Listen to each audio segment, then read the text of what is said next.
apenas o versículo 1.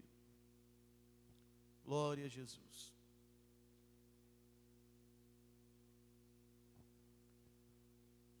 Todos acharam? Amém? Nos diz assim a palavra do Senhor: melhor é o bom nome do que o melhor unguento, e o dia da morte do que o dia do nascimento de alguém. E a igreja diz: queridos irmãos, nós precisamos refletir sobre o andamento, o desenrolar de nossa peregrinação. Veja, talvez o principal livro da Bíblia que nos ajuda a melhor raciocinarmos sobre a prática da vida seja exatamente o livro do pregador. Inclusive, é justamente neste livro que perceberemos sobre a vaidade da vida. E quanta vaidade possuímos. É justamente nesse livro que nós encontramos o entendimento acerca do desenvolvimento prático da vida. E repare que através do sofrimento. Repare, irmãos, que é possível sim tirarmos lições práticas dos dias maus e também do sofrimento. Porque muitas vezes nós temos o entendimento e a consciência de que Deus nos chamou para vivermos em uma colônia de férias. Lamentavelmente, o evangelho que estão vendendo por aí é justamente esse: venha para o evangelho e você vai desfrutar apenas de bonança, apenas de tempos bons. E não é isso. A vida na prática não é essa. Todos nós passaremos por dias maus. A grande questão, irmãos, é como passaremos por esses dias, ou por esse dia. A grande questão é a condição ou a capacidade que precisamos adquirir do Senhor Jesus, para que possamos então extrairmos lições práticas dos dias de angústias. Eu disse aqui em uma das sextas-feiras anteriores, que muitas vezes nós, como prática, como frase de efeito ou como hábito, nós costumamos dizer o seguinte: Senhor, dai-me paciência. Não é assim que fazemos? Mediante ao primeiro dissabor, ao primeiro infortúnio, ao primeiro sinal de uma grande tempestade, dizemos assim: Senhor, dai-me paciência. A questão, irmãos, que para que eu e você venhamos adquirir paciência, será necessário as provações. É o que Romanos capítulo 5 me ensina, que através das provações eu me tornarei mais paciente. Agora, observando a riqueza literária de todo o livro de Eclesiastes, orando ao Senhor e meditando um pouco neste texto, eu gostaria de compartilhar com os irmãos aqui algumas lições práticas dos maus dias algumas lições práticas da paciência e do equilíbrio. Por gentileza, coloque os seus olhos no capítulo 22 do livro de Provérbios. Eu vou precisar ali com o meu companheiro ali da projeção, seja ágil, bem ágil hoje, porque nós vamos ler alguns textos. Primeiro ponto que te chama a atenção nesta noite: veja as lições dos dias maus. Provérbios capítulo 22, versículo de número 1. O primeiro entendimento que precisamos aqui ter, que em todos os dissabores diários, é justamente ali que nós teremos o nosso caráter forjado. Olha o que diz aí o texto: mais digno de ser escolhido é o bom nome do que as muitas riquezas, e a graça é melhor do que a riqueza e o ouro. Pastor, o que é isso? Muito simples. Bom nome, bom testemunho, exemplo para os demais. Como eu consigo isso? Como eu vou adquirir esta condição? Porque, na verdade, irmãos, nós estamos percebendo, e falamos um pouco sobre isso na ceia, a inversão de valores. Hoje vale mais o que você tem do que o que você é.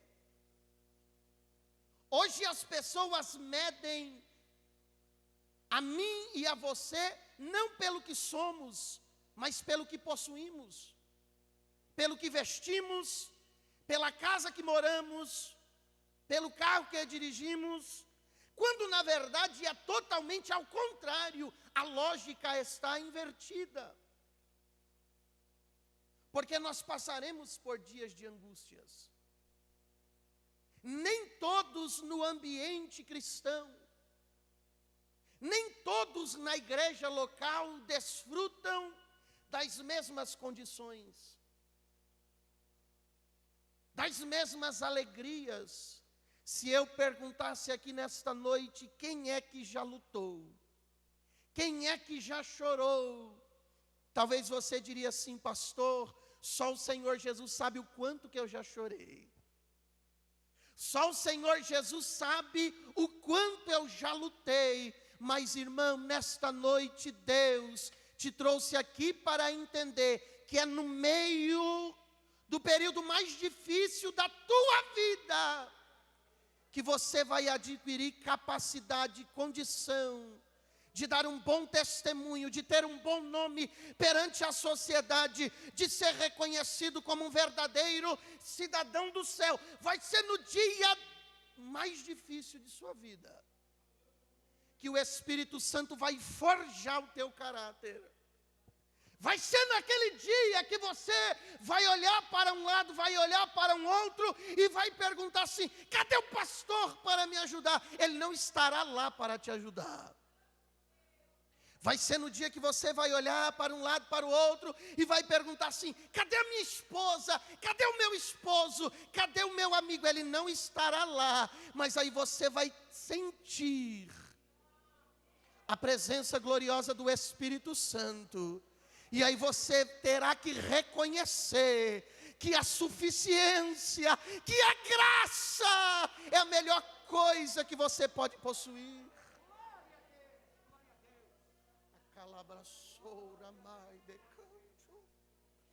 Aleluia. Quantas vezes achamos que precisamos de tanto? Quantas vezes achamos que precisamos de coisas? Você não precisa de coisas, você só precisa de graça, você só precisa de favor. Aleluia. A graça é melhor do que a riqueza e o ouro.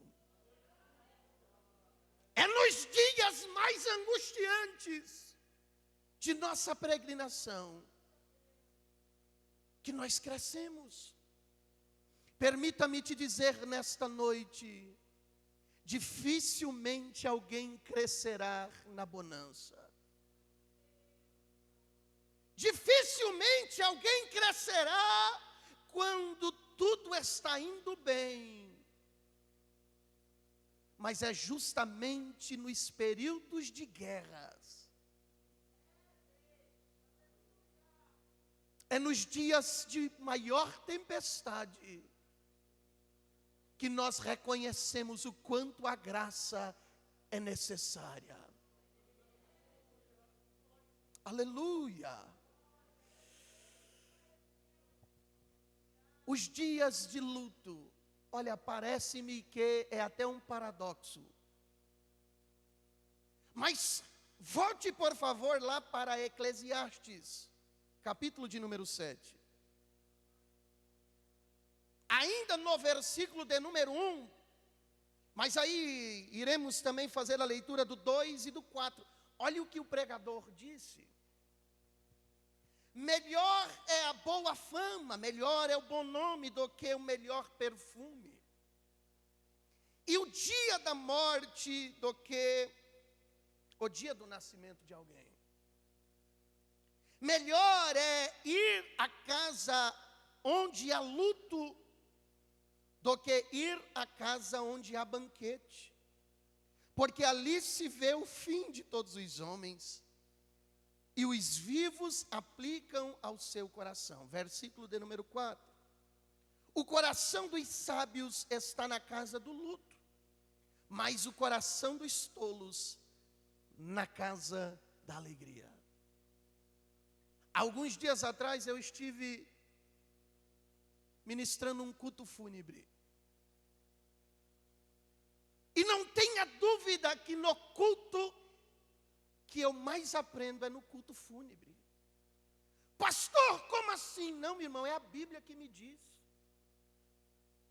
Porque quando você é convidado para uma festa, e que você chega em um ambiente de alegria, você não percebe, isso é normal. Isso é normal, isso faz parte de mim, de você. Nós não conseguimos refletir. Agora, todas as vezes que nós entramos em um ambiente enlutado, nós começamos a extrair algumas lições. Você quer ver um exemplo? O salmista, no Salmo de número 90, ele disse que a vida é um conto ligeiro. O problema é que eu e você só percebemos que a vida é um conto ligeiro quando a doença bate em nossa porta. Eu e você só percebemos que a vida é um conto ligeiro quando nós começamos a olhar para o dia em que nascemos e a pensar, eu viverei menos do que eu já vivi. Só que quando estamos no alto de nossa força juvenil, quando estamos no alto da melhor fase de nossa saúde, que chegamos em um ambiente festivo, nós não conseguimos raciocinar por esse prisma. Até fazemos a leitura do Salmo 90, mas passamos de largo e não extraímos as lições preciosíssimas que isso tem para nos ensinar.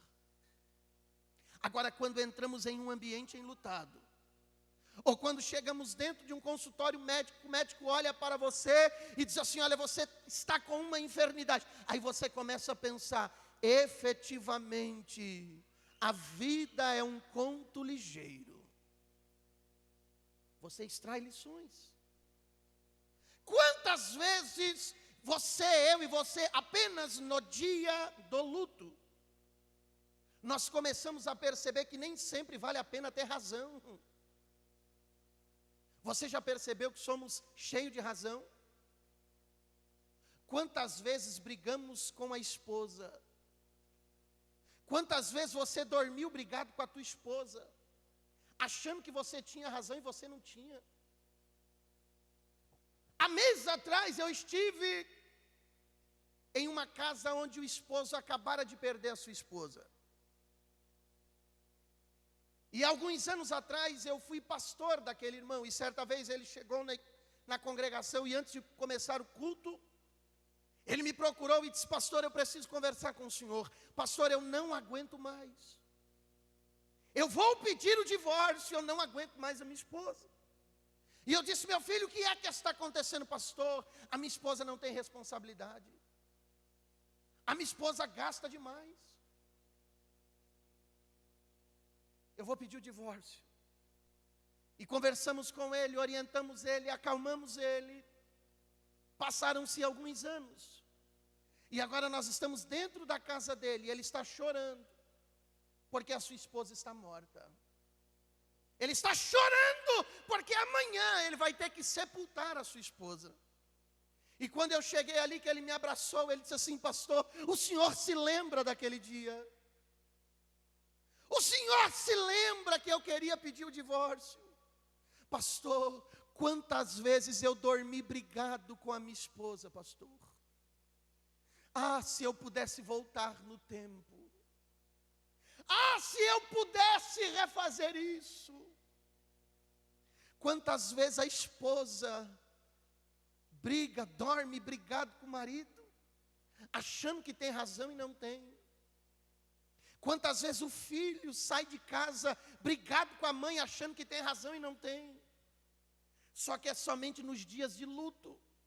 É somente quando a tempestade bate em minha porta que eu começo a raciocinar por este prisma. Você está percebendo como os dias maus, como os dias de angústias nos dá condições de extrairmos lições para caminharmos melhor sobre essa terra. E por quê, pastor? Por causa da brevidade da vida. Versículo de número 4. O coração daquele que é sábio está na casa onde há luto,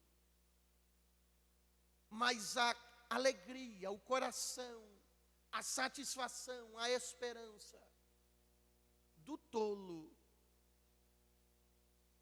na casa da alegria. O pregador disse que era melhor ir a um funeral do que ir numa festa, porque lá você conseguirá raciocinar e refletir melhor acerca de como eu e você estamos trilhando, peregrinando por essa caminhada. Repare que os infortúnios desta vida mostram a capacidade gloriosa de Deus em nos trazer consolo. É por isso, irmãos, que eu insisto. Alguns acreditam que a sua completa felicidade está naquilo que ele possui e não naquilo que ele efetivamente consegue ser. Agora, a única razão ou fonte, melhor dizendo, de consolação chama-se Senhor Deus. Coloque os seus olhos, por favor, no Salmo de número 18. Eu vou esperar aparecer ali, porque aí eu ganho tempo aqui. Salmo de número 18, versículo de número 28, por gentileza.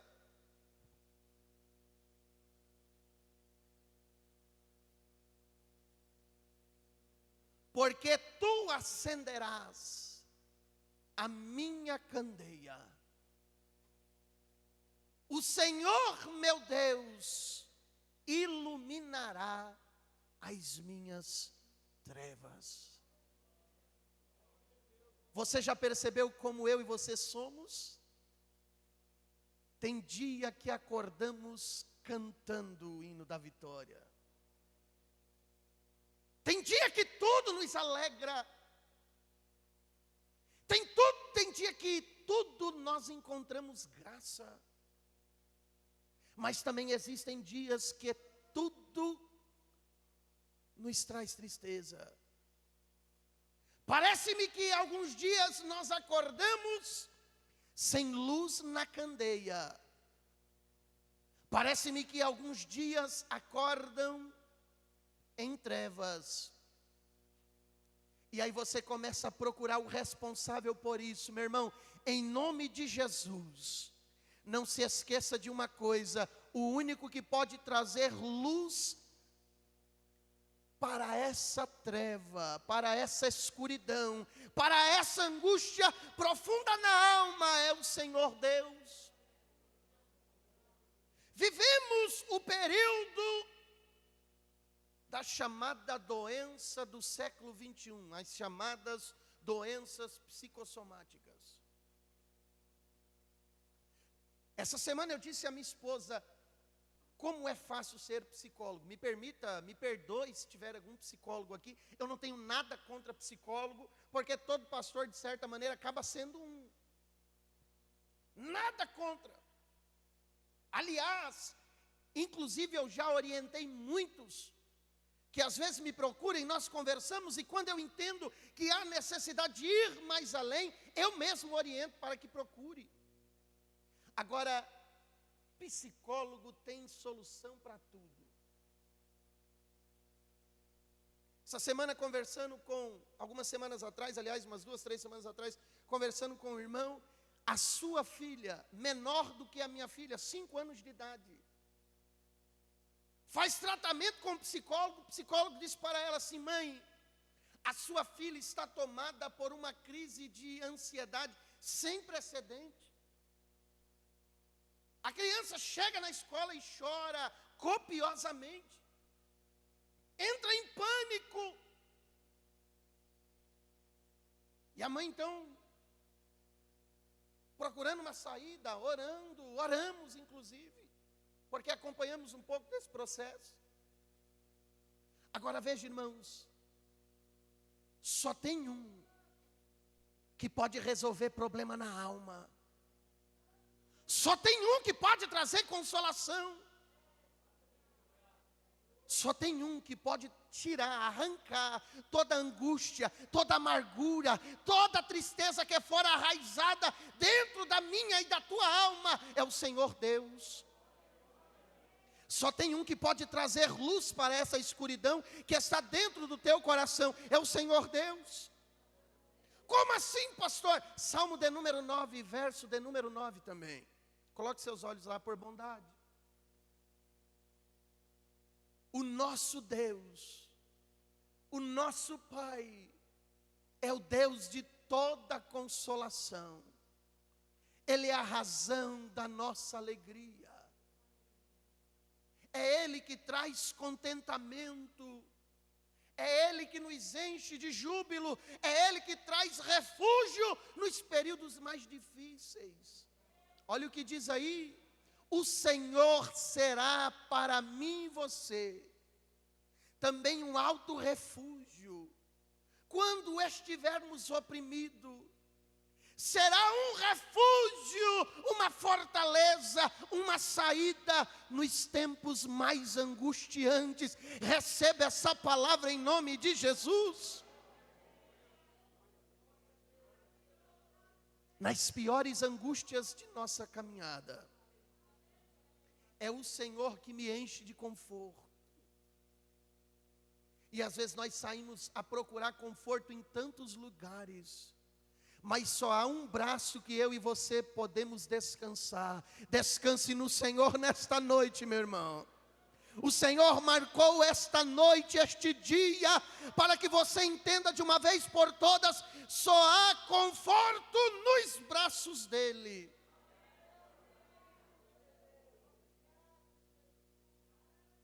Segundo ponto que eu preciso chamar a sua atenção, Eclesiastes capítulo de número 7, versículo de número 5. Me permita fazer a leitura na versão King James atualizada. Eu acho muito interessante quando nós analisamos alguns textos em algumas versões, e analisando em muitas versões esse versículo, a que eu achei mais interessante foi justamente aqui. Olha o que diz aí, Eclesiastes 7:5. Mais vale escutar a repreensão de um sábio do que as adulações dos tolos. Segundo ponto que eu preciso chamar a sua atenção nesta noite: Cuidado, tome muito cuidado com o falso elogio, em detrimento à repreensão. Às vezes eu desprezo a repreensão. Já percebeu? Dizem por aí que o amigo verdadeiro, ele fala a verdade. E muitas vezes a verdade que nós ouvimos sair dessa tribuna, a verdade que você escuta sair dos lábios de sua mãe, de seu pai, muitas vezes você pretere, você despreza, você não aceita, mas aí um tolo chega para você e te cobre de elogios, e você recebe como se aquilo fosse bom. Agora lhes pergunto nessa noite, quais são as lições que eu e você conseguimos extrair dos falsos elogios? O pregador disse que as palavras dos sábios são como pregos bem fixados pelos mestres das congregações. Sabe o que acontece, irmãos? Nós vivemos um período onde o nosso ego, aliás, sempre foi assim, mas lamentavelmente isso hoje aumentou. Nós vivemos um período onde nós queremos massagem no ego. O que é que está acontecendo aí fora? O que mais se vende por aí são as mensagens de coachings. E por que, pastor? Porque as pessoas precisam urgentemente serem motivadas, colocadas para cima, para ter, para possuir, para vencer. Mas nem todo dia eu consigo vencer. Olha o que o Senhor Jesus falou, olha, no mundo teremos aflições, mas tem de bom ânimo. Olha o que o apóstolo Paulo escreveu dentro de uma prisão para a igreja da Macedônia. O meu Deus, segundo as suas riquezas, suprirá todas as vossas necessidades. É que tem uma vírgula, em glória. Que isso quer dizer, pastor, se não acontecer aqui, acontece em glória. Se não der certo aqui, em glória, há uma eternidade reservada para a igreja. A palavra para a igreja é céu. A palavra para a igreja é uma eternidade de glória. Nem sempre eu vou vencer aqui. Nem sempre vai dar certo aqui. Nem sempre todo mundo vai te agradar. Nem sempre todo mundo vai sorrir para você. Absolutamente, isso é impossível. Mas tem uma coisa: as palavras dos sábios é como o aguilhão. É impossível lutar contra o aguilhão. Quanto mais você faz força, mais o aguilhão te espeta. Não é assim que acontecia com os animais? Quanto mais o animal se debatia contra o aguilhão, mais ele sangrava, mais ele sofria. Meu irmão, não lute contra a palavra. Não lute contra a verdade. Aceite a repreensão, aceite a exortação e caminhe um pouco mais. E lute um pouco mais. Porque só mais um poucochinho de tempo, aquele que virá não tardará. Cantam por aí de maneira irresponsável. Se cantavam isso aqui, pare por favor, imediatamente. Se cantavam por aí dizendo assim: ele tarda. Mas não falha, ele nem tarda e nem falha. É no momento oportuno. É no momento certo, ele chega. Aleluia. Terceiro, falamos sobre os dias maus e as suas lições práticas. Agora, olhe que coisa interessante acerca da paciência. Coloque os seus olhos no versículo de número 8, ao versículo de número 10, aí do livro de Eclesiastes. Terceiro ponto que chama a atenção sobre a necessidade de sermos pacientes para o curso natural que Deus preparou para os seus propósitos. Meu irmão, os propósitos de Deus, ao meu e ao seu respeito, já estão definidos. Agora é interessante, irmãos, que muitas vezes eu e você não temos paciência para aguardar. Olha o que diz o texto. Melhor é o fim das coisas do que o princípio delas. Melhor é o paciente de espírito do que o altivo de coração. Não te apresses no teu espírito a irar-te, porque a ira abriga-se no seio dos tolos.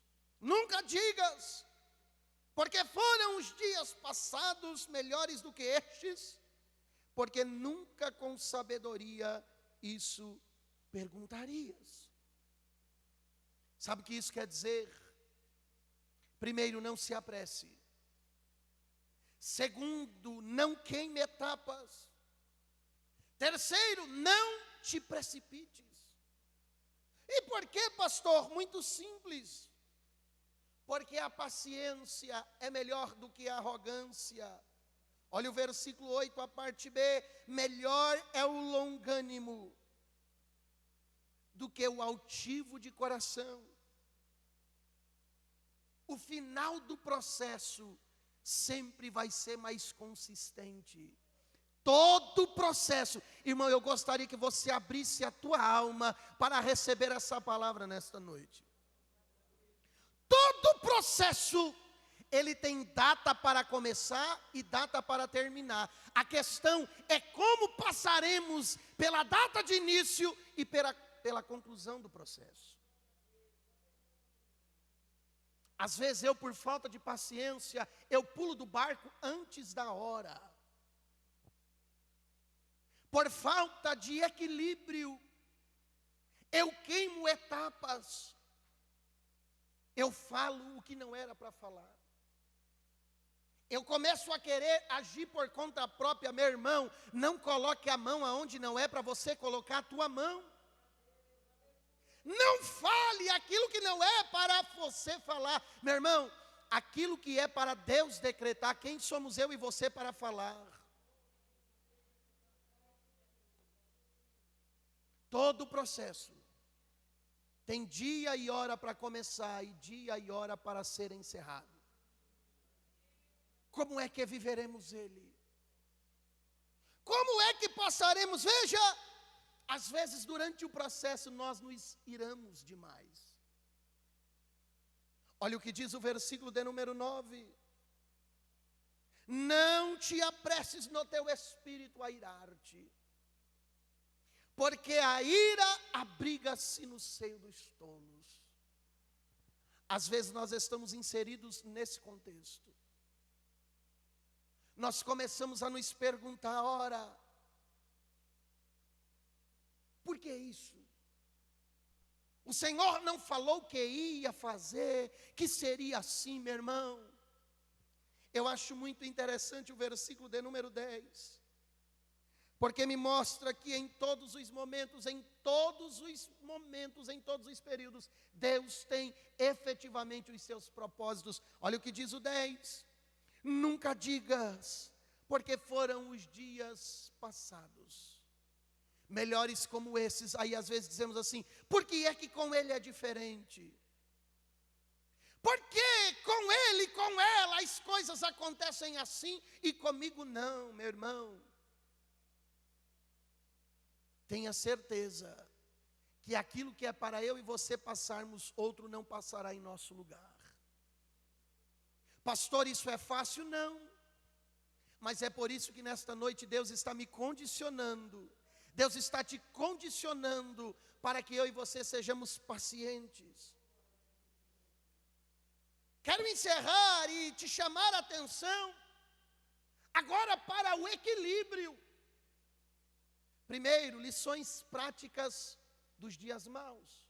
Segundo, lições práticas da paciência. E por último, olha a necessidade de equilíbrio, irmão. Equilíbrio fala de amadurecimento espiritual. Coloque seus olhos aí, por favor, ainda no capítulo 7, nos versículos 14, nos versículos 16, 17 e 20. Olha o que diz o versículo 14. No dia da prosperidade goza do bem, mas no dia da adversidade considera. Às vezes nós queremos desfrutar somente a alegria. Hoje eu chamei a Maria Clara e disse assim para ela, eu falei, filha, o que é que está acontecendo? Por que é que você está chorando? E ela disse, por nada, papai. Eu falei, não, ninguém chora por nada. E eu disse assim para ela, filha, quem é o seu melhor amigo? Ela disse assim, o senhor, papai. E eu disse a ela, olha, eu vou te ensinar uma coisa, amigo. Multiplica alegrias e divide tristezas. E ela ficou me olhando assim, com aquele olhão, porque vai ter olho assim em outro lugar. A menina só tem olho, irmão. E agora que ela está doentinha, magrelinha, mais ainda, só o olho aparece. Como assim? Eu falei, olha, quantas alegrias nós compartilhamos todos os dias. Agora vamos repartir aqui algumas tristezas. Por que é que você está chorando, irmão? Será que você pode ouvir o Espírito Santo nesta noite dizendo assim, eu sou teu amigo. Amigo, divide tristeza. Irmão, quantas vezes você dobre os seus joelhos e é só tristeza. É que talvez te falta a capacidade espiritual de contemplar o Espírito Santo de braços abertos para você. Amigo, divide tristeza, mas compartilhe alegria. Saiba desfrutar os períodos de bonança, mas aprenda a vivenciar os períodos de tristeza. Aleluia. Ainda no 14. Porque Deus também fez porque também Deus fez este em oposição àquele, para que o homem nada ache que tenha que vir depois dele. Equilíbrio. Tenha equilíbrio. Peça para o Senhor trazer nesta noite para a tua vida equilíbrio, para que você aprenda a vivenciar os dois momentos. Porque os dois momentos são necessários. Nossa, pastor, eu queria viver só de alegria. Não dá. Nós já entendemos pela palavra que é impossível. Peça para o Espírito Santo te trazer equilíbrio para que você consiga viver os dois períodos. Olha que Paulo está dizendo para a igreja da Macedônia, porque eu sei vivenciar a fartura, mas também sei passar fome. Que coisa, irmão. Somente maturidade espiritual, somente rodagem, somente vivência, somente caminhada, somente experiência, advinda após períodos de provações, me trará essa capacidade. Aleluia. O homem sem moderação, meu irmão, é um homem lamentavelmente sem limites. Quantas vezes nós não temos equilíbrio,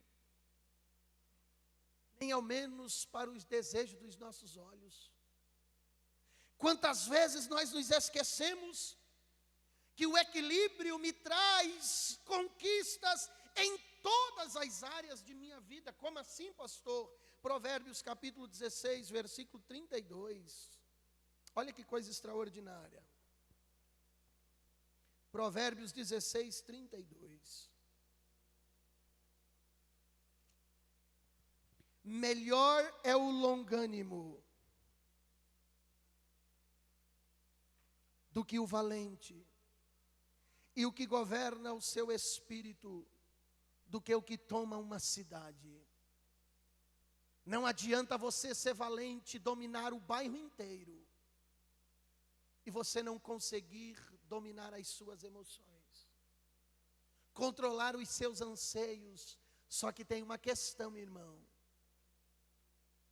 É preciso que o Santo Espírito de Deus ache espaço no meu coração e no teu coração, para que ele então produza o fruto do Espírito. Porque a longanimidade também é uma característica do fruto do Espírito. Olha que coisa interessante, eu quero encerrar aqui. O equilíbrio nos traz condições de sermos elegantes, mediante a desafios públicos, capítulo 29, versículo 11 de Provérbios. Esse aqui poderíamos ficar pelo menos mais meia hora, mas o Marquinho não vai deixar eu passar das 8h05 hoje não.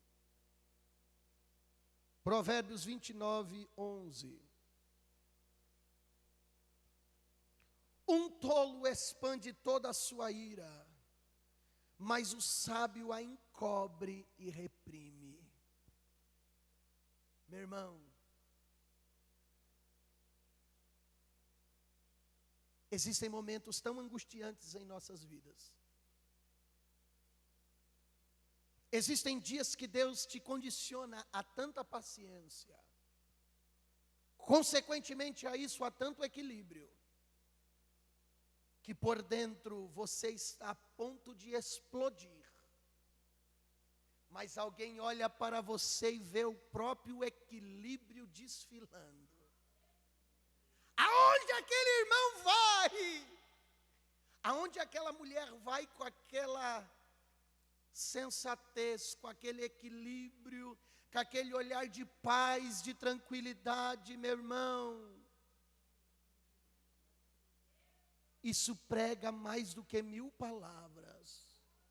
Só que aí quando você abre a porta do teu quarto, que você entra lá, que você dobre os seus joelhos, que você rasga o coração e fala: Jesus, só o Senhor sabe como eu estou. Só o Senhor sabe como eu cheguei aqui. Irmãos, quantas vezes nós chegamos na igreja? Isso acontece muito com o pastor. Porque às vezes alguém acha que pastor vive. Não, meu irmão, pastor tem um monte de BO também. Quantas vezes eu já cheguei para dirigir o culto e dobrei os meus joelhos e falei assim: Jesus, o Senhor sabe como eu estou aqui hoje. Mas o que é que eu vou fazer agora? Eu vou para casa, eu abro o culto, o que é que eu faço, Senhor? O que é que eu faço? Aí quando eu me levanto da oração, eu tenho que dizer assim: saúdo a igreja. Estamos abrindo este culto em nome de Jesus, com um sorriso no rosto.